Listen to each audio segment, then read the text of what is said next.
The human stood tall in the scorch, clearing his boots, digging into the cracked soil as a wild wind swept across the alien plain. All around him, tiny creatures no taller than his knee trembled in fear. Their shimmering skin glowed faintly blue in the dying light, and their wide, luminous eyes stared at him with a strange mix of hope and dread. He had arrived on the planet 2 days earlier, sent by an exploratory crew to map unknown regions and observe any signs of life. He had expected harsh landscapes, maybe ruins, but definitely not intelligent life that looked like miniature people sculpted from soft crystal. When he had stumbled upon them being harassed by a large predator, the decision to help had been immediate. He had raised his pulse rifle and fired a warning shot into the air, the blast echoing across the ridgeline. The predator, a brutish scaled beast with 4 eyes and tusks longer than his arms, snarled but backed away. The tiny aliens had scurried behind him, clutching each other, whispering in their musical language. He had stood between them and the creature until it vanished over the horizon. Since then they had not left his side. They built a makeshift shelter for him out of strange elastic moss. They brought him food that tasted like warm cinnamon and followed him wherever he went as if he were a guardian sent from their sky. He tried to explain he was just a visitor. He would be leaving in a week. He meant no harm. But they only nodded and smiled, their small hands reaching out to touch his boots as though worshiping him. On the 3rd day, their chief appeared.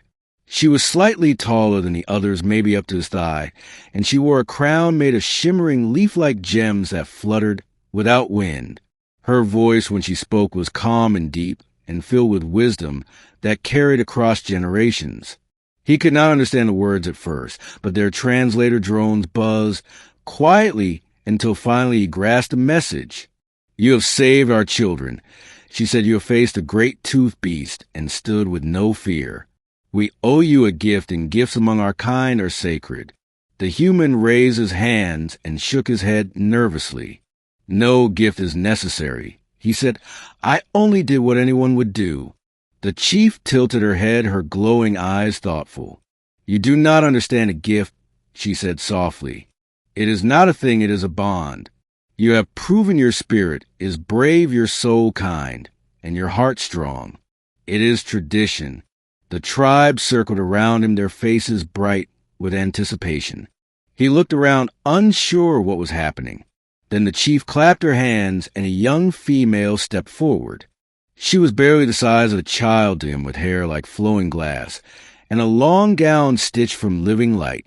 Her large eyes blinked shyly, and she held a wreath made of humming petals. The human froze. "This is your mate," said the chief. "Our thanks, our bond. She will share your path. She is brave like you, and now your fates are tied." His mouth opened, but no sound came. "A mate," he stammered.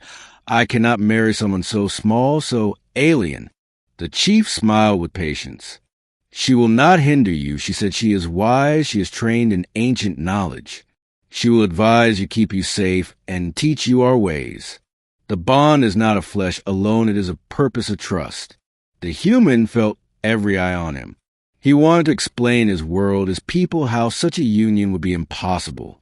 Yet something in her gaze, something in the way the tiny female looked up at her with honest eyes made him pause. He knelt slowly so he could look at her properly. Her hands were delicate but steady.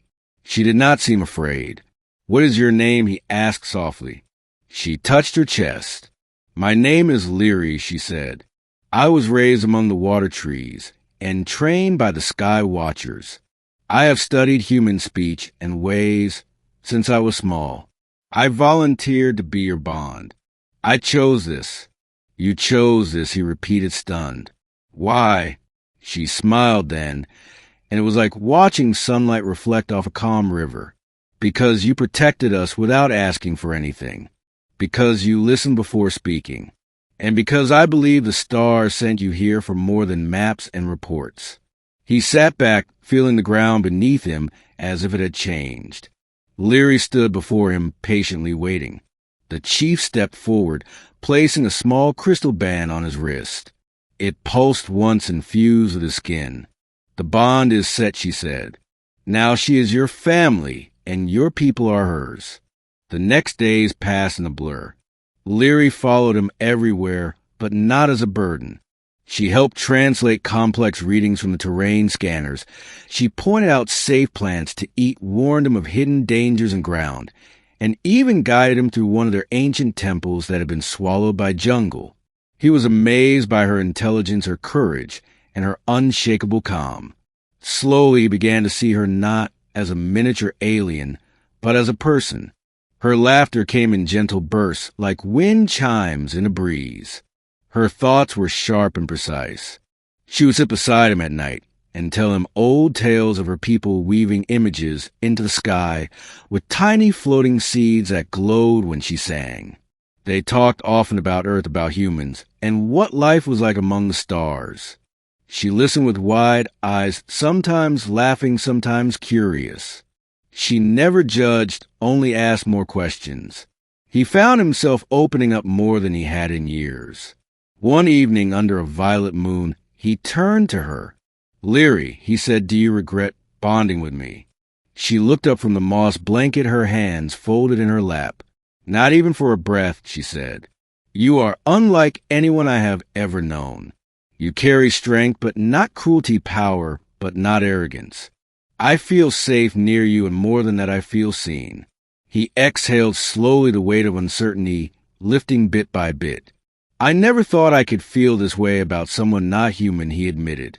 She reached out and placed her hand on his. "Love does not know shape or size or skin," she said. "It only knows presence and care." The final day of his mission arrived. The transport ship landed on a nearby ridge, engines roaring. His team stepped out ready to retrieve him. He looked at Leary, then at the tribe, then at the forest that had become familiar. The team leader called out time to go. "Mark, we need to finish debrief." Mark nodded slowly, then turned back to the chief.